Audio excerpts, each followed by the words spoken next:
Welcome to Raman tutorials for GK. जो CTET exam के लिए या अलग अलग स्टेट्स के टीईटी एग्ज़ाम्स के लिए जो विद्यार्थीगण तैयारी कर रहे हैं उन सबको नमस्कार, अस्सलाम वालेकुम। प्रिय विद्यार्थीगण, यह channel Raman tutorials for GK channel है। यह तो कर्नाटक का एक नंबर 1 चैनल है। यह चैनल लगभग 7-8 साल से कर्नाटक में अलग अलग कॉम्पिटिटिव एग्ज़ाम्स के जो एस्पिरेंट्स है उनको अलग अलग वीडियो के ज़रिए, अलग अलग लाइव क्लास के ज़रिए बहुत ही महत्वपूर्ण भूमिका निभा रहा है। प्रिय विद्यार्थीगण, अलग अलग स्टेट्स के टीईटी एग्ज़ाम्स का आने का एक टीईटी एग्ज़ाम्स कालफर करने का एक संभावना है और ऑलरेडी केंद्रीय सीटीईटी एग्ज़ाम्स के लिए नोटिफिकेशन भी आ चुके हैं। इस वजह से हिंदी भाषा एक महत्वपूर्ण भाषा है। हिंदी सब्जेक्ट आप एग्ज़ाम के लिए हिंदी भाषा एक प्रमुख विषय है। आज के इस क्लास में हम हिंदी भाषा और हिंदी भाषा शिक्षण के विधियाँ और हिंदी भाषाओं का व्याख्यान, अलग अलग महान गण्य व्यक्तियों का अलग अलग व्याख्यान क्या है और Hindi teaching method of Hindi teaching के अलग अलग मेथड्स के बारे में आज इस क्लास में डिस्कस करेंगे। तो सबसे पहले फर्स्ट ऑफ ऑल हम देखेंगे भाषा। भाषा एक प्रमुख साधन है। भाषा एक प्रमुख साधन है। ये भाषा हम सभी को ज़रूरी है। कम्युनिकेशन के लिए, संप्रेषण के लिए ये भाषा बहुत ज़रूरी है। संप्रेषण के लिए भाषा ज़रूरी है और बहुत आवश्यकता है। जो भी हमारे मन में विचार आए, विचार प्रकट करने के लिए भाषा बहुत ज़रूरी है। वो कोई भाषा हो सकती है, हिंदी भाषा हो या तमिल भाषा हो या तेलुगु हो या कन्नड़ा हो, कुछ अलग अलग भाषाएं हो। हिंदी भी उसी तरह बहुत महत्वपूर्ण भूमिका निभाने वाला एक भाषा है। इस हिंदी भाषा है इस हिंदी भाषा का महत्वपूर्ण बहुत बड़ा है। इस हिंदी भाषाओं के व्याख्यान अलग अलग गण्य व्यक्तियों दिए चुके हैं। सबसे पहले सुमित्रानंदन पंत ने ये कहा, इनके अनुसार भाषा एक संसार का नादमय चित्रण है। भाषा एक इस संसार का, इस जगत का एक नादमय चित्रण है। इस संसार में कुछ अभिव्यक्ति के लिए, कुछ कम्युनिकेशन के लिए और अनेक प्रकार के गतिविधियाँ चलना है तो हम भाषा का सहायता हमको चाहिए। ओके, इसलिए सुमित्रानंदन पंत का व्याख्यान यह है कि भाषा संसार का एक नादमय चित्रण है। ओके, देन प्रिय विद्यार्थीगण, इसी तरह प्लूटो आप सभी को मालूम है, ये बहुत बड़े फिलासफ़र है, बहुत बड़े एजुकेशनिस्ट है, बहुत बड़े बड़े तत्वज्ञानी है। इनके अनुसार प्लूटो भाषा को इस तरह व्याख्यान करते हैं, यह विचार आत्मा की मुखिया है और आध्यात्मक बातचीत है, पर वही जब ध्यानात्मक होकर फोटो पर प्रकट होती है तो इसे हम भाषा की संज्ञा देते हैं। फिर एक बार देखेंगे, प्लूटो के अनुसार विचार आत्मा की मुखिया आध्यात्मक बातचीत है, पर वही जब ध्यानात्मक होकर फोटो पर प्रकट होती है तो इसे हम भाषा की संज्ञा देते हैं। मतलब विचार आत्मा की एक एक मुखिया आध्यात्मिक बातचीत है। विचार आत्मा की एक मुखिया आध्यात्मिक एक बातचीत है, और वही जब ध्यानात्मक होकर फोटो पर प्रकट होती है तो इसे भाषा की संज्ञा देते हैं। वही आध्यात्मक और ध्यानात्मक दोनों मिलकर एक फ़ोटो सेशन के लिए फ़ोटो देते हैं। इसका मतलब यह है, इसका तात्पर्य यह है कि जब आध्यात्म और ध्यानात्मक एक लिंकेज में आते हैं, जब इस दोनों आध्यात्मक और ध्यानात्मक एक बॉन्डेज में, एक लिंकेज में आकर ठहर जाते हैं, तो उसे हम संज्ञा देते हैं या उसे नाम देते हैं भाषा। ओके। और सर्व शिक्षा अभियान एस आप सबको पता है, सर्व शिक्षा अभियान एस के अकॉर्डिंग टू एस के अनुसार यह एस बोलता है, यानी कि सर्व शिक्षा अभियान बोलता है या नारा देता है, सब पढ़े सब बढ़े, सब लोग पढ़े और सब लोग बढ़े, यह एस का नारा है। इसी तरह हमारे राष्ट्रपिता महात्मा गांधी जी, ये बहुत महत्वपूर्ण व्यक्ति है। इन्होंने कहा, हस्तलिपि का खराब होना अधूरी पढ़ाई की निशानी है। हस्तलिपि का खराब होना यानी कि जो हस्तलिपि है, जो हम हस्त से या हमारे हाथ से लिपि लिखते हैं, अगर यह लिपि खराब हो गया, जब अधूरी पढ़ाई की निशानी यह बन सकती है। इसका मतलब है हमारी हस्तलिपि जो है, जो यह सकारात्मक तरीके से है, उसका मतलब वो सही भाषाओं का नियम दे सकती है। यह एक अच्छी पढ़ाई की निशानी है। यही हमारे राष्ट्रपिता महात्मा गांधी जी बोलते हैं। इसका महत्व बहुत बड़ा उज्ज्वल है। इसी तरह पतंजलि जी ने कहा, भाषा एक व्यवहार है जिसमें हम वर्णनात्मक या व्यक्त शब्द द्वारा अपने विचारों को प्रकट करते हैं।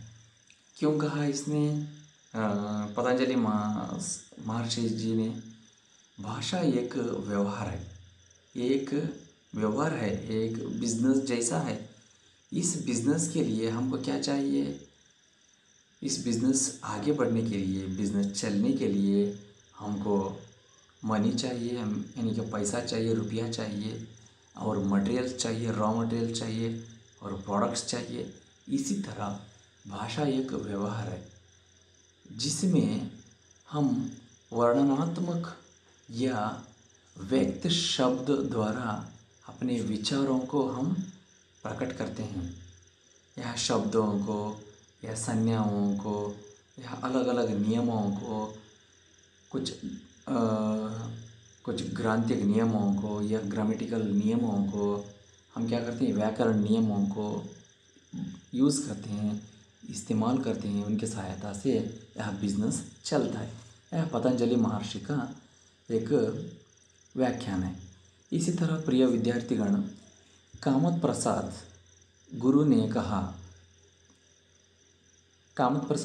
कहा, या इनको कुछ लोग कामता प्रसाद गुरु भी कह सकते हैं। ओके। इन्होंने कहा, भाषा एक साधन है जिसके द्वारा मनुष्य अपने विचार दूसरों तक भली भ्रांति प्रकट कर सकता है। भाषा एक साधन है, एक टूल है। भाषा को हम क्या कह सकते हैं? एक टूल कह सकते हैं। इस टूल के द्वारा या इस साधन के द्वारा हम क्या करते हैं? हमारे विचार, हमारे आचार विचार, हमारे संकेत, हमारे अभिव्यक्तियाँ, हमारे भावनाओं को हम प्रकट कर सकते हैं। ओके, यह व्याख्यान कामता प्रसाद गुरुजी ने कहा, या कामत प्रसाद गुरुजी ने कहा। सो आगे बढ़ते हैं प्रिय विद्यार्थीगण। सीताराम चतुर्वेदी, यह भी एक बहुत बड़े भाषा के ज्ञानी हैं। इन्होंने कहा भाषा के एक आविष्कार से, भाषा के, यह थोड़ा गलती हो गया है, थोड़ा इधर गलती हो गया है मिस्टेक से।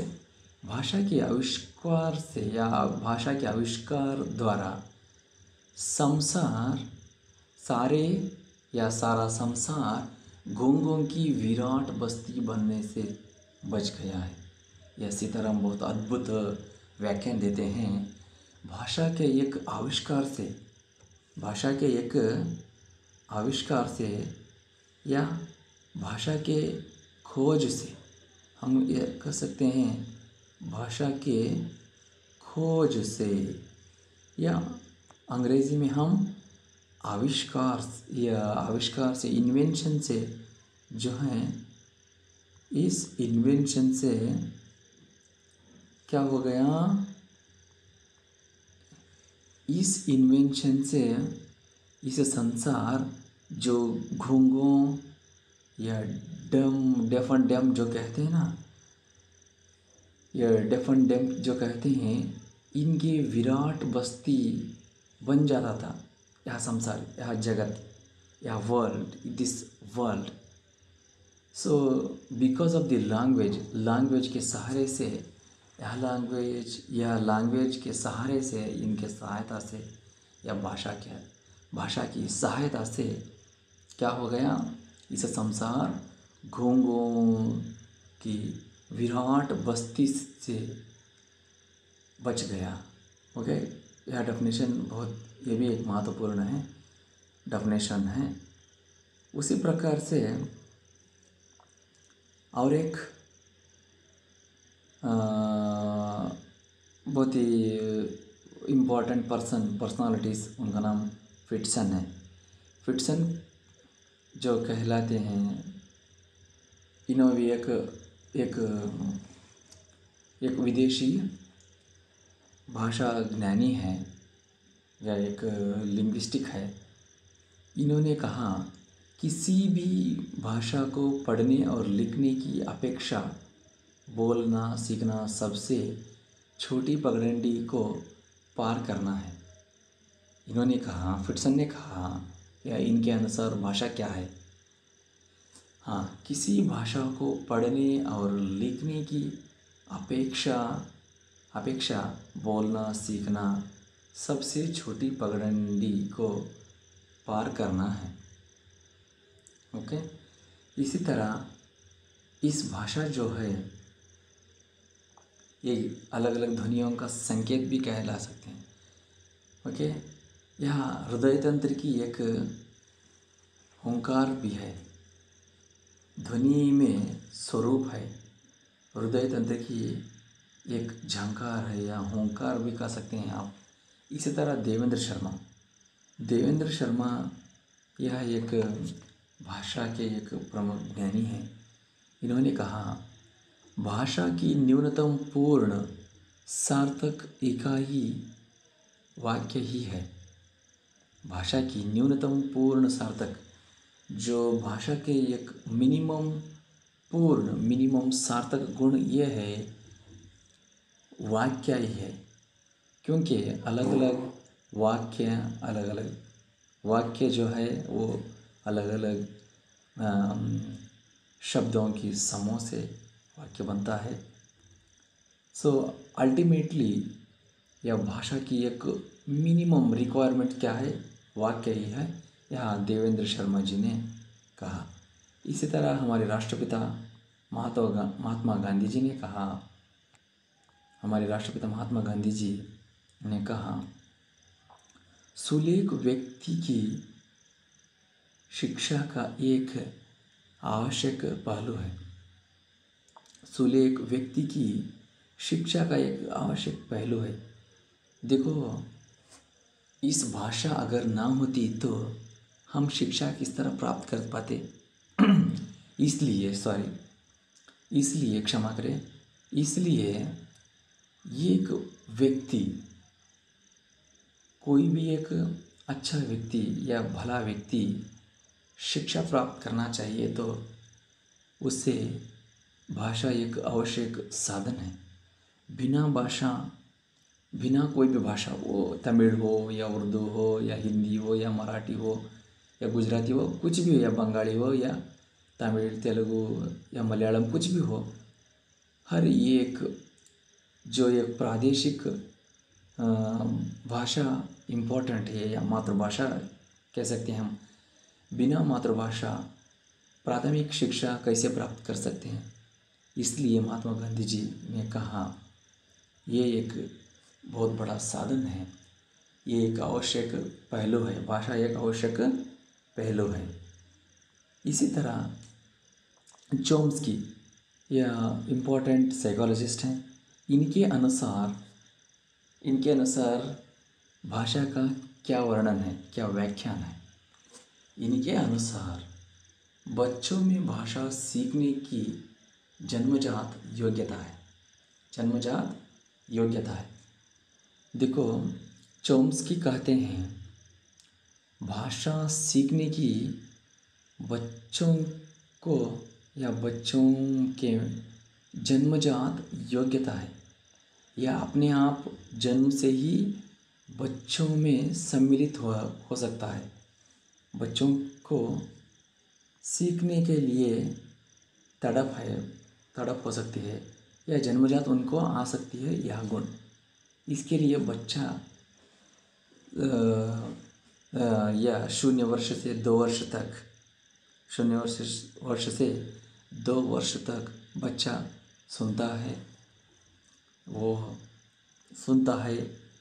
जो बच्चा उनके एक एनवायरनमेंट में, उनके परिसर में माता पिता या घर के अलग अलग फैमिली मेम्बर्स की बातचीत सुनता है, अनुकरण करने की कोशिश थोड़ी सी छोटे शब्दों से, वो एक बोली है, छोटी बोली है, छोटे ज़बान से, छोटे शब्दों से वो इमिटेट करता है, अनुकरण करता है। यहाँ चॉम्स्की ने एक बहुत ही बड़ा भाषा का एक व्याख्यान दिया। इसी तरह वाइगोट्स्की ये भी एक महान साइकोलॉजिस्ट है, महान साइकोलॉजिस्ट है। इन्होंने कहा,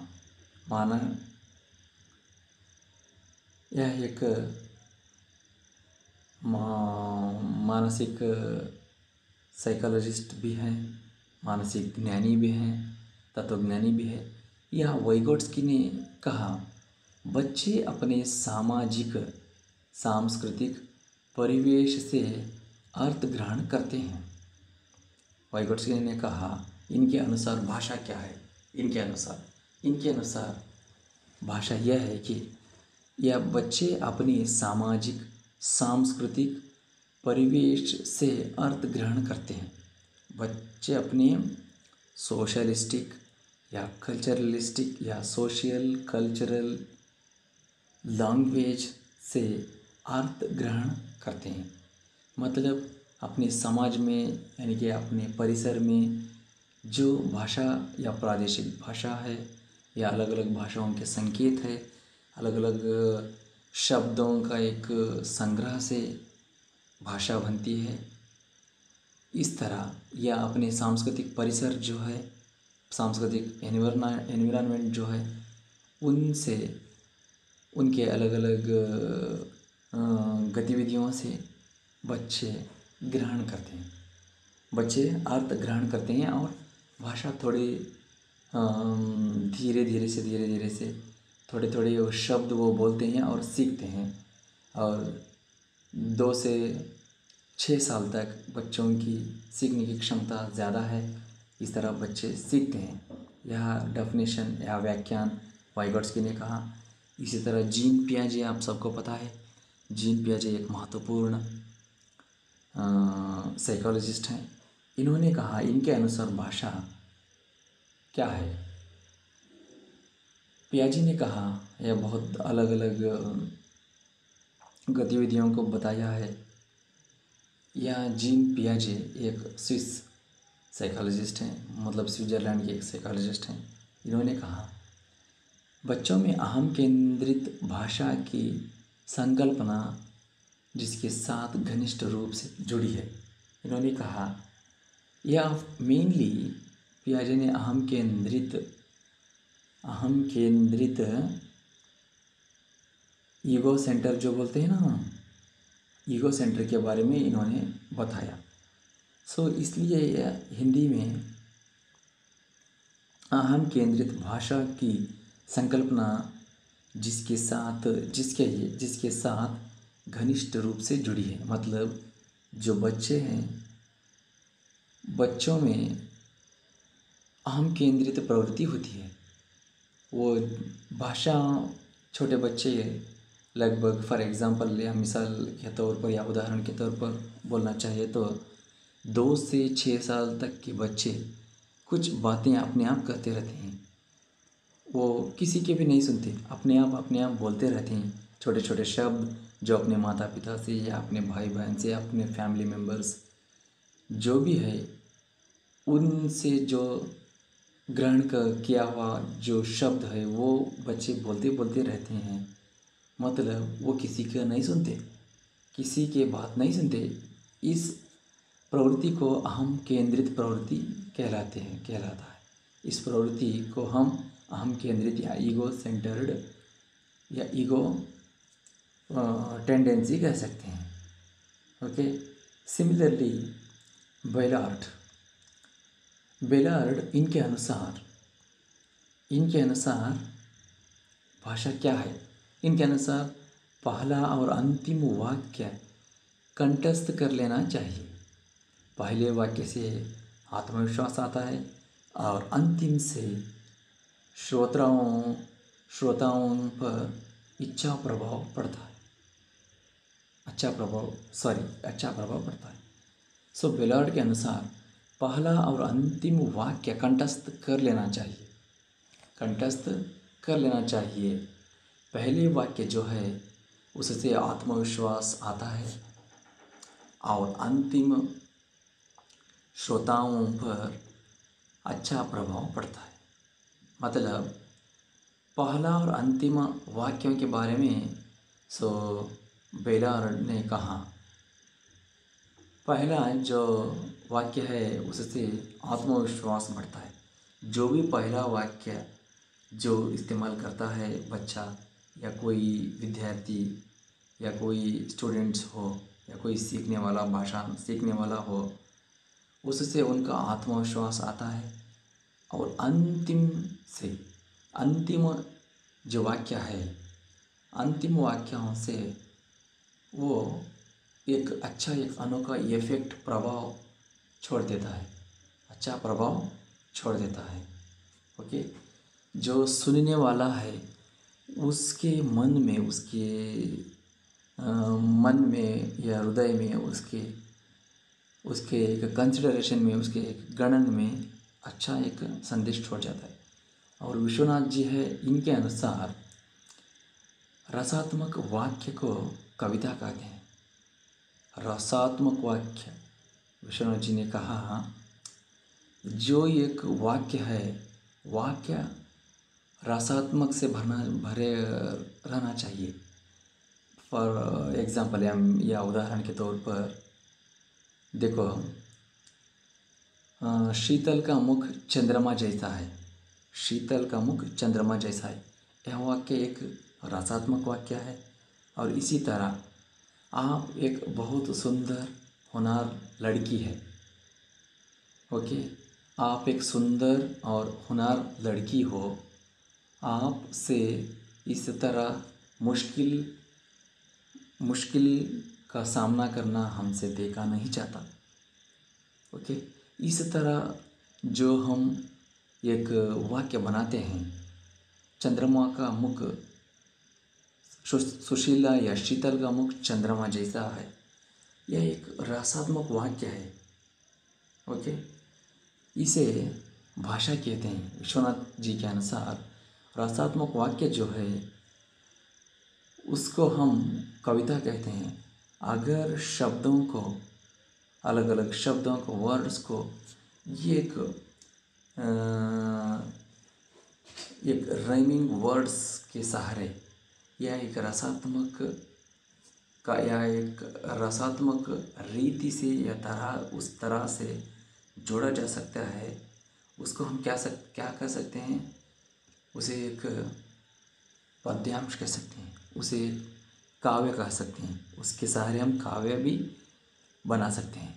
ओके, इसी तरह जे स्वीट के अनुसार इन्होंने एक लैंग्वेज प्रोफेसर है या एक अंग्रेजी लैंग्वेज प्रोफेसर है, इन्होंने कहा ध्वन्यात्मक शब्द द्वारा विचारों का प्रगटीकरण ही भाषा है।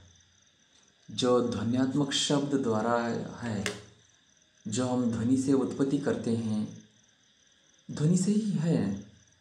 भाषा हमारे ध्वनि का एक संकलन है।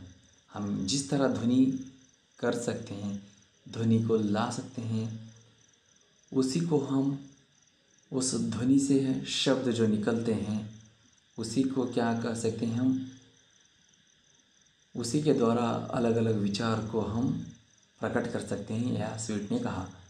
और व्याकरण भाषा जो है एक व्यवहारिक विश्लेषण होता है। व्याकरण भाषा जो है एक व्यवहारिक विश्लेषण है, क्योंकि हम भाषा जो बोलते हैं ये एक व्यवहारिक विश्लेषण है। किस तरह इसमें व्याकरण जो अंतर्गत होता है, क्या अंतर्गत होता है? व्याकरण जो अंतर्गत होता है ना, इसको हम क्या कह सकते हैं? एक व्यवहारिक विश्लेषण कह सकते हैं। किस तरह विश्लेषण कह सकते हैं? अब हम जो व्याकरण नामपद, एक नामपद हो या सर्वनाम हो या क्रियापद हो, इन सब को जोड़कर हम एक वाक्य रचना करते हैं। इसलिए व्याकरण भाषा जो है ना, इसको हम व्यवहारिक विश्लेषण भी कह सकते हैं। व्यवहारिक विश्लेषण भी कह सकते हैं। देन उसी तरह कलराज जी ने कहा, हमारे भारत के कलराज जी ने कहा, यह एक भाषा के एक तत्वज्ञानी है, यह भाषा की एक अद्वितीय व्यक्ति हैं। इन्होंने कहा मातृभाषा मनुष्य के हृदय की धड़कन की भाषा है। इन्होंने कहा भाषा, उसमें भी मातृभाषा जो है ये एक मनुष्य की एक हृदय की धड़कन की भाषा है। मतलब जो भी ये मातृभाषा में हम कुछ चीज़, कुछ भावनाओं को, कुछ एक्सप्रेशंस को हम प्रकट करते हैं, वो उस तरह का प्रकट अलग लैंग्वेजेस के या फॉरेन लैंग्वेजेस जैसे कि इंग्लिश या अंग्रेज हो गई, वो अंग्रेज लैंग्वेज हो, जैसे कि अदर अरेबिक लैंग्वेज हो, जैसे कि अदर लैटिन हो, फ्रेंच लैंग्वेज हो, ओके, या ग्रीक लैंग्वेज हो, उसमें या इटालियन लैंग्वेज हो, हम उसमें प्रकट कर सकते हैं, लेकिन उतना अद्भुत तरीके से नहीं जिस तरह हम मातृभाषा में हमारे दिल की, हमारे मन की, हमारे हृदय की धड़कन हम प्रकट कर सकते हैं। यह कलराज जी ने एक अद्भुत एक व्याख्यान दिया। इनके अनुसार मातृभाषा मनुष्य के हृदय की धड़कन की भाषा है। ये तो बिल्कुल 100% सही है। ओके, सिमिलरली इसी तरह हिंदी भाषा के शिक्षण की विधियाँ क्या है? हिंदी भाषा के शिक्षण की विधियाँ देखो, हिंदी भाषा के शिक्षण की विधियाँ हैं, ये एक अध्यापक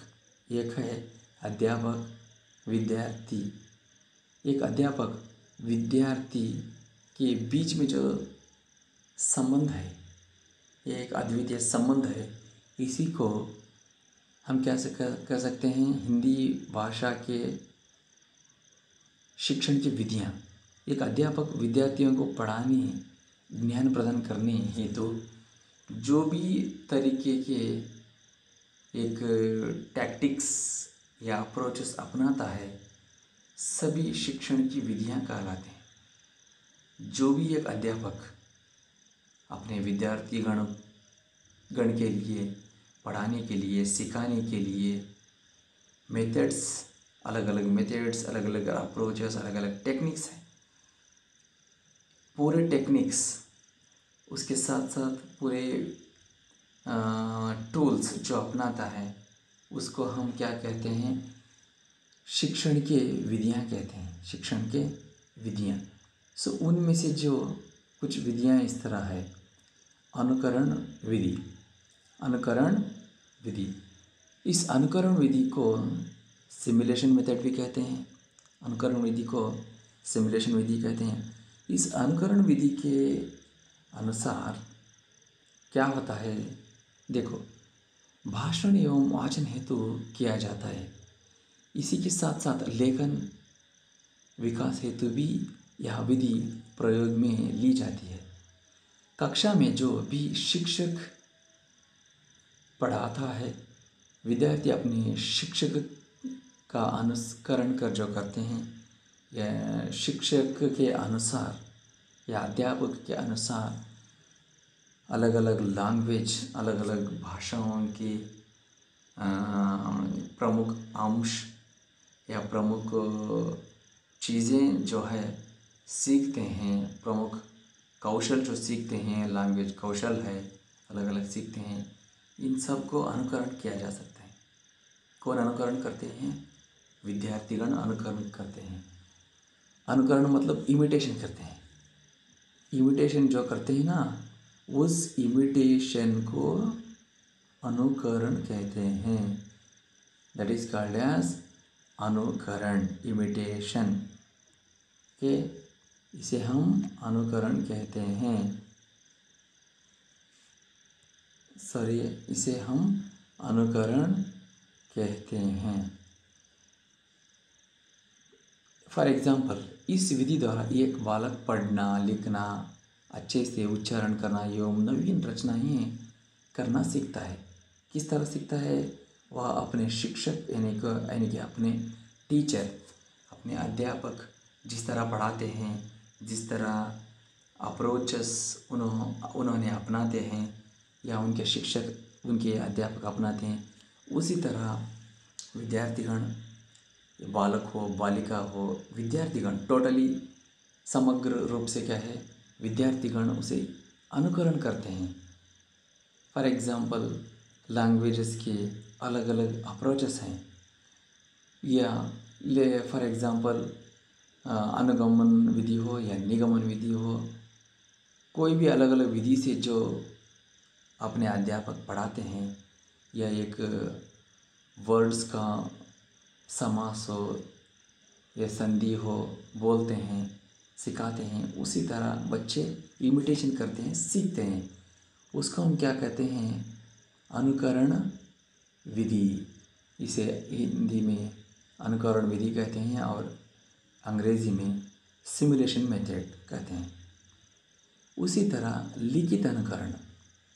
क्या है ये लिखित अनुकरण? ये नंबर 2 है। लिखित अनुकरण या रूपरेखा लेखन, उसमें रूपरेखा लेखन है। लिखित अनुकरण में रूपरेखा लेखन है।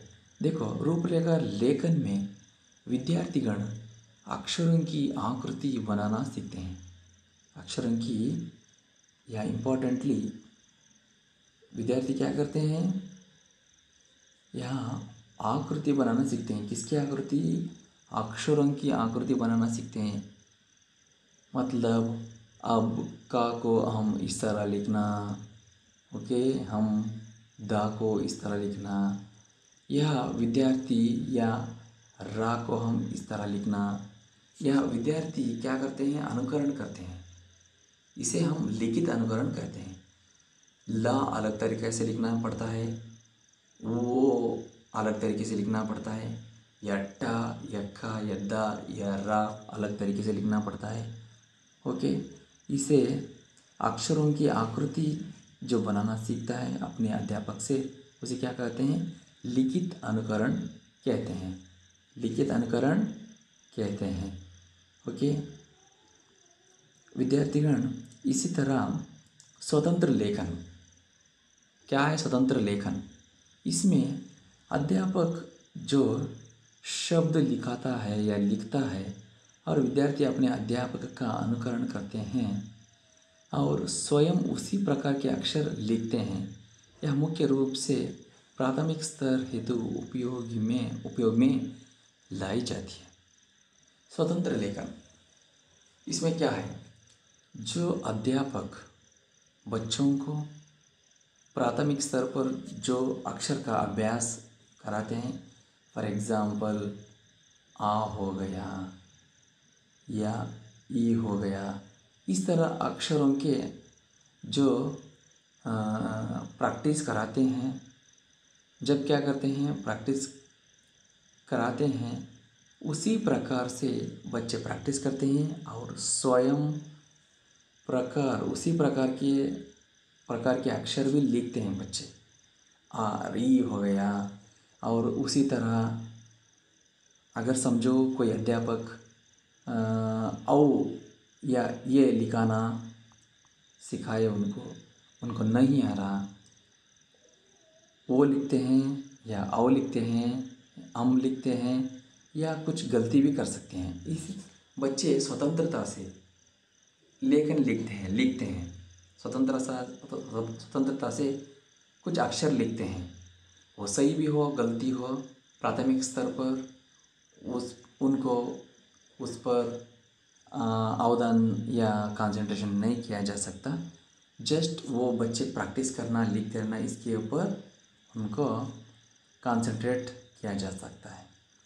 इसी के साथ साथ उच्चारण अनुकरण। क्या है उच्चारण अनुकरण?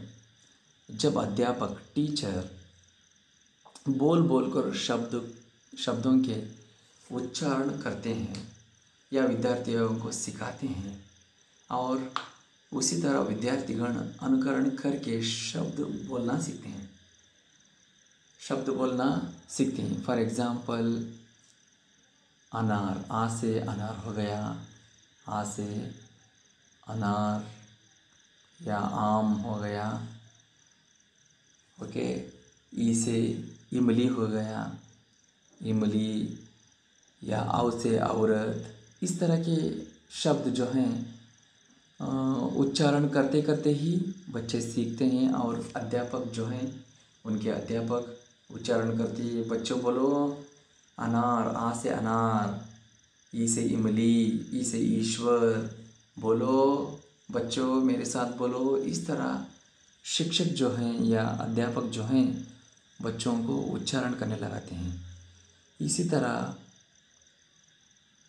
रचना अनुकरण।